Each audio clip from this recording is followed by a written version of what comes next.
guys, welcome back to another episode of On the Couch and Alara series. Today we have Kat, Sinead, and Ruby. Welcome to the podcast.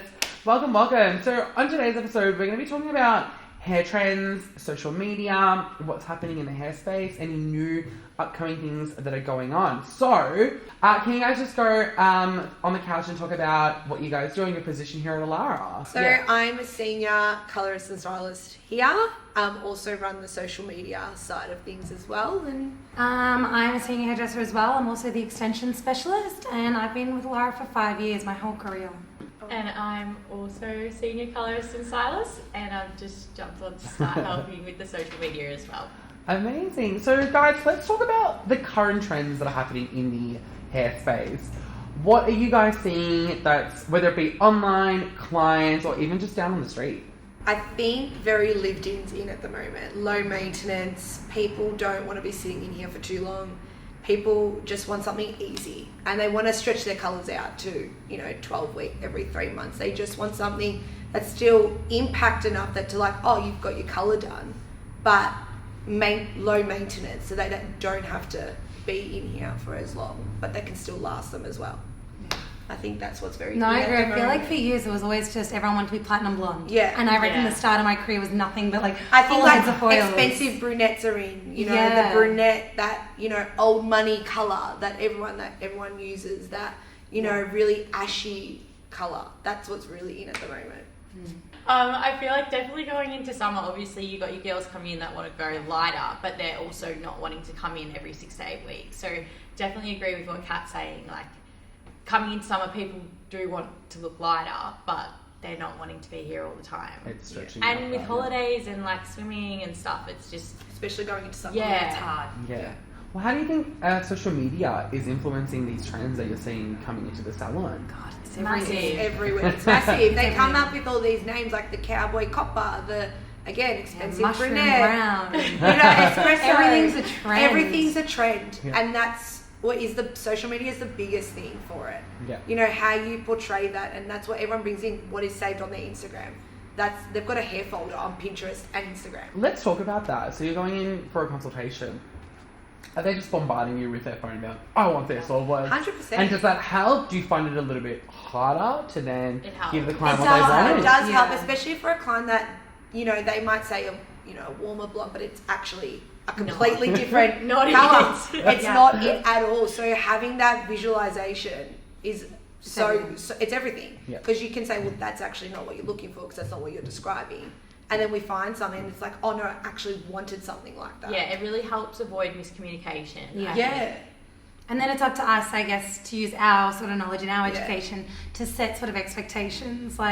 What's achievable and what the photo has shown can be two different things, but that's why you see. And a lot of photos are filters. Yeah. A lot of, there's a lot of going around of AI colours. Yeah. And it's like, well, that's not realistic. Someone comes in black and white, I want this. Yeah. And it's not, and you have to be the bearer of bad news and be like, babe, it's not going to happen. Yeah. It's actually a filter. It's not. It's a filter, and let's bring that back and what it would actually look like in normal, Yeah, no, are there any, I guess, we did say popular trends and styles, but any particular techniques that are gaining popularity among clients, or different ways of styling hair, I would say? The 90s is back. Yeah. The 90s, Talk a little bit more about layers, everyone wants that chunky layer. Yeah. For years, it was always just everyone wanted blunt, thick hair, just like Kendall Jenner, straight, thick. I was that cut for ages, and now all of a sudden everyone's hack into my hair. Take it out. They've got 5 hairs and they're hack into it.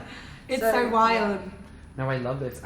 What do you think? Do you think that's going to last long, or how do these trends live as long as you think they do, or do you think they just die down really quickly? Or everything adapts, right? Because fashion comes around. Fashion comes around. Always it's a full moving. 360. Yeah, it's a 360. So how do you stay updated with the latest trends then?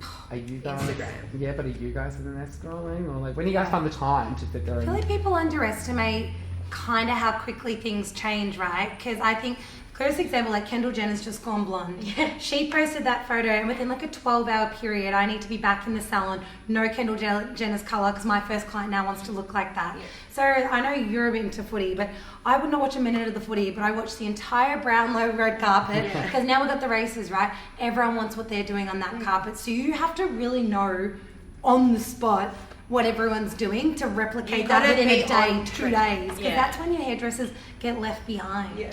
And Yeah. you've got to be almost before Kendall Yeah. Jenner's posted that photo. You need to You have to know Yeah. it. You Yeah. gotta know You it. Just give her a You call. got to preempt what is actually going to be and ready to go. Okay, well they want their hair like this. Yeah. It's literally got to be on the ball with You it. almost need to like zoom in on her. Like, how did they do that flip? Like, You we know what actually I mean? do Yeah. Like Yeah. 24 hours. It was probably like a 24-hour color service. Like making Yeah. her from Yeah. a level bloody black color to a level Yeah. 10 Yeah. Wow. platinum blonde. Well, how do you? Okay, so how are you guys finding social media in regards to marketing salons today?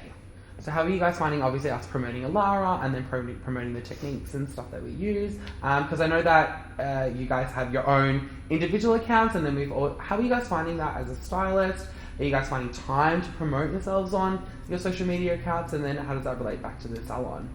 I think when it comes to, it is hard to find time, but I think even if you try and like you could do so many things and not be like that's post worthy, but even just finding the time just to try and see, Yeah. Yeah. like, and just capture something and then be like, oh, is that going to fit? Is it not? And kind of do it that way. It's your own work though. Like in your column, sometimes you can and sometimes you can't, and that's okay. And I feel like that would be with everyone, even Yeah. people that digital creating is their main focus of work. Like I follow stylists that they're in their bio, it's digital creator. Like it's not even hairstylist, but I'm sure they have things that they don't post too. Do you know what I mean? You might film a whole color service from color and end to cut, and it won't work. Yeah.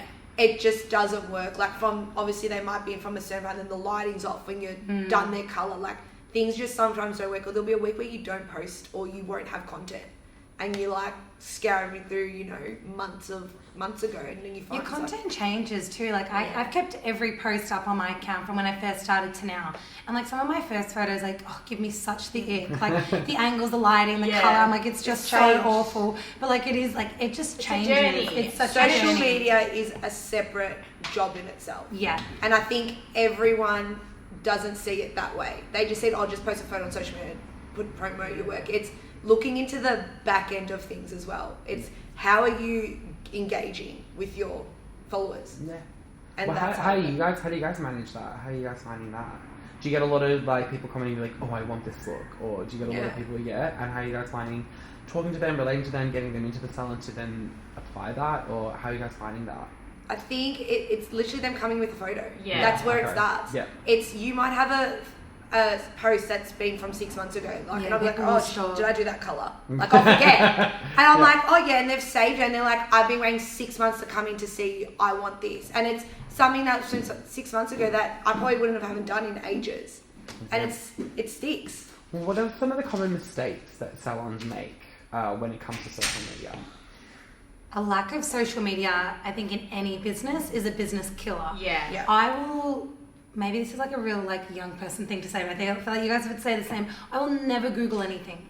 I won't So look at a true. restaurant on Google, No. but I'll go straight to their Instagram. Yeah. I'll be straight on Or Instagram the looking menu. at their food, their Yeah. menu. I'll Yeah. be looking at, like, if I'm getting my nails done, I'm not Googling, where's my nail salon? I'm looking at their Instagram and what are they posting? Like, everything is And Instagram. I think not being Socials. not being so commercialized, Yeah. being personal, like replying back to the comments. Like, of course, we're not going to get back to Everyone. everyone, and there's got to be that expectation that we have personal lives as well, but also engaging back with replying back to their messages, their DMs, and I've been posting my outfits, and I get so many that I didn't think, I'm like, oh, people actually care about what I wear. Yeah. Like, I just posted this one time, they're like, oh, what are you wearing today? Like, where's your outfit from? And like, it's even that side of it, not even hair related. Yeah. That they want to see. Like, People they're- want to know you, and they Yeah. do know you. Like, Yeah. some of our clients are here for hours, and like, some of my clients would know more about my personal life than Yeah. like some of my friends, which is Yeah. maybe like not okay. But anyways, the point is that people care more than you They do. realize. Yeah. I know I care about people I follow and I don't even know them. Yeah. Yeah, me too.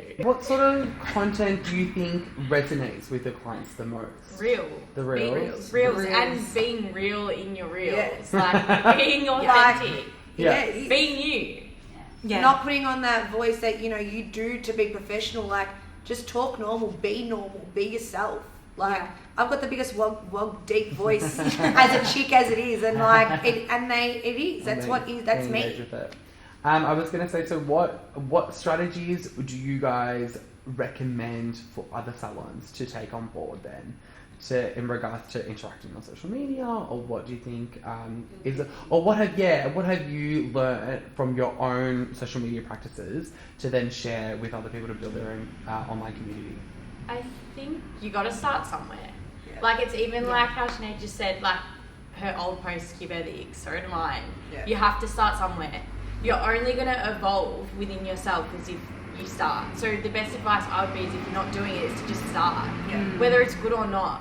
The Yeah. more you do it, the more better at taking content you're going to get. The more- You'll start with 200 views. You'll start with so little, and I think the more you do it, like, there's Yeah. a post that we've got that's got 20,000 views. Like, to grow to that, like, it takes time, and you've got to be patient with it. As frustrating as it is, you're like, I want followers, I want views, and paying for ads, and that it just sometimes doesn't work. You've just got to post and Just almost do it. just keep doing it and stay consistent. Are there any specific like hashtags or trends in terms that you find effective in reaching new clients? So is there like a specific trend or a post or something that you guys do to gain, like, your intention behind this post is I want to get new clients from this specific post, or do you, when you post, you actually just Acknowledging no the one trends. What strategies do you guys recommend for gaining followers on social media? I think you just got to start somewhere. Like Sinead said before, like her old posts just give her the ick or whatever it is. So do mine. Sometimes I look at mine and I'm like, oh god. But you have to start somewhere, like with anything, like even Carla did with Alara. Like you have to start somewhere and you have to, care about it, and you have to just evolve in yourself. Everything's a journey. So I think like putting effort into it, even if like 10 years from now, I'm probably going to look at stuff now and be like, oh my god, what? But you just do it. I think that's the best way to do it, is you just have to start. Okay, what kind of behind the scenes content do you think salons should share? That you're going to cry in the corner. That you're going to have a mental breakdown. And that At one point. a colour goes wrong. That it does. I think And if our clients saw our Alara Snapchat group, they might die at some of the behind the scenes that we all have a giggle about in our Snapchat. But I feel like half of that stuff's kind of funny, and like it's all the things that we laugh and watch, and I think it's the realest. You're right. It's when things go wrong. Things go wrong. And you're mouthing each other over the base and like, like, how are we going to fit? And it works. It's fine. You'll cry about it. And later you're just going to have that deep breath and be like, all right, life goes on. Let's Yeah. just go. Okay, so I want to talk about a trend that I think I'm noticing, Ooh, Okay. which is hair extensions. I am seeing hair extensions. Okay, well, think about. Are you really? I'm seeing hair extensions everywhere. I mean, look, when I was a teenager, it was a thing, right? I'm in my 30s now. I'm in my 20s. The clipping I ended Lady up, Jane but that's what I'm ones. saying. Like in my Those Lady Jane from but think about it, Priceline. like, and even like my early 20s, they were there. I mean, they were probably done really bad, but they were there. And then I feel like in my like mid to late 20s, they weren't there. I never saw them. Like nobody wanted extensions. And now in my 30s, I'm seeing extensions everywhere. So let's talk about hair extensions for a minute. I want to start off with our hair extensions. Yes. So let's talk about that. Who, what, when, where, how, why? I think it first started, Carla came to me and said, I've had hair extensions in and out my entire hairdressing life. And a couple of years ago, I had an operation. I lost a lot of my hair. I was like super in the sads about it. And Carla was like, let's get you some extensions going. And from then, I was like totally hooked. And then, would have been last year, Carla literally did the tap on the shoulder and was like, so do you want more hair extensions? And I was a sucker, so I said yes. We started manufacturing our own, so everything is super custom and done exactly the way we want it to. It was just nothing specifically on the market that was doing every single bit that we wanted. We wanted quality, longevity, we wanted color options. Options is a massive thing with extensions, and there was nothing like that. So Carla essentially just created our own. So we stuck our own Alara eye wefts. So they're a micro weft. So still your standard sort of weft with higher qualities, smaller weft bands, which means they're really lightweight, super thin. And They're you can amazing. you get more bang for your buck. And they're just super easy. Like I have got a lot of hair in my head at the minute, and you kind of can't tell. Like you can. You can. No, but I At the know what same you mean. time, It's not really bulky normal. or Like, anything like that. My Yeah. actual hair is a bob, which Yeah. is really bad because I change my mind all the time. You do. My hair is up to my chin, but all this other hair just makes it sort of blend. Yeah. And how are you guys finding like cutting into the I love extensions and stuff like that? How are you guys finding that? It's the hair is amazing. Like I've had, same as Sinead, hair in and out for my Yeah. whole hairdressing career. I've had wefts, tapes, you name it. This hair is something else. It's all Russian Remy hair, so I it's can all have my great hair quality. up in a high bun. I can treat it like normal hair. Yeah. Like curl it, wait, like whatever it is, and it works.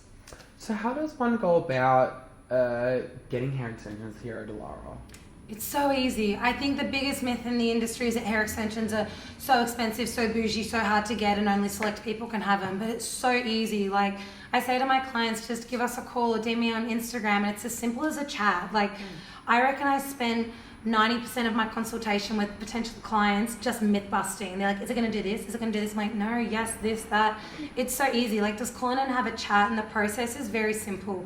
Once we chat about it and you give the go ahead, it's literally 3 weeks and then they're here. But everything is custom ordered. I would never just chuck in whatever and whatever. Like I want everything to be super specific and color match. Like Kat and I have 2 different lengths, colors, textures in, and they're so perfectly suited for each Yeah. person. So I was going to say, what also can participants or clients expect in that consultation? I know you said a lot of it is myth busting, but Yeah. do you kind of get the extension up? Like, Oh god, yeah. I'm a very I don't know what to do with that one. Yeah, it's true. I'm a Yeah. very in your grill hairdresser, Yeah. and I think I like to be so for real with people. And I do. Like, I'll literally whip out my wefts in front of people. I'm letting people touch my hair. Like, I don't care. Like, it's pretty good. It's probably a little bit dirty, but it's very easy. one. Oh, Oh, well. right on cue. Look what we have, everybody. No, but it's true. Like, I'll whip out packets and different things for people to see and to play with and whatever, because it is an investment and the quality of the hair can last for years. So I want to make sure that people are so 100% when they're ordering it, because you want to get the value for your money. But absolutely, consultation's everything. We color match, we do everything. And because we do everything start to finish here, you can go from literally having your color done in the morning, your extensions put in the afternoon, you're out for dinner that night. Like, it's so easy. I was going to say, actually, talk us maybe through the process of the application, because I think maybe we'll talk about, like, how long was a consultation normally go for? Oh, maybe like, I'm going to say 20, 30 minutes, but that's like 20 minutes of me just like blabbering. So it's probably like 20 minutes. Yeah. And then let's talk about the actual application of Yeah. the hair whisk. Like, what can a client expect? Application's really easy and also very personal. It's really, really different for every client and what they want. I think it just depends. It really depends on what you're after, and I like to tailor that experience for each person. Some people just need a little bit of this and a little bit of that, and some people want a lot more, and we sort of just cater towards that. But generally, I sort of say to my clients, you allow an hour to 2 hours. That's putting them in, that's cutting, shaping, styling, that's all the myth busting, that's talking about home care. Like, we try and make it very easy because it's really not that hard, and I hate that people think it is hard. It's easygoing, very easygoing. And do we have anything upcoming in regards to training more stylists? Yes. Yes. And are you excited I know, about that? Ruby's mom is really getting into it, and it makes me so happy because for ages it's just been like me and Carla like sing-songing extensions in the back room, but it is really exciting like for more people to be learning the skills and stuff like that, and it's the type of thing you gotta love it to do it.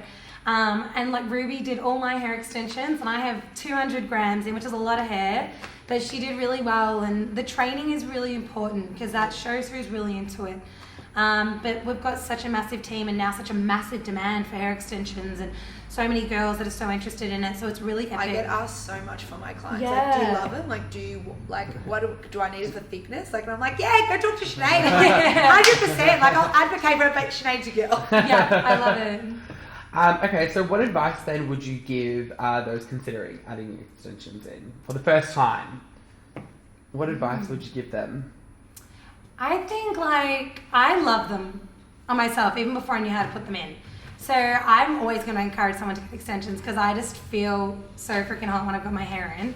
But I feel like the first step, just literally come in for a chat. It's like 20 minutes. Come in for a chat. If you're into it, you're into it. If you're not, there's something else out for you there. But I think just having the conversation is really important. And that's it. It's really easy. I love that. All right, well, guys, thank you so much for being on the couch. Any last words about watching the Alara social media space? Or Just the get hair- ready. Yeah. Like Carla said, Stay tuned. just getting started. Yeah, I love this. Well, thank you guys so much. Woo! Awesome. Thank you.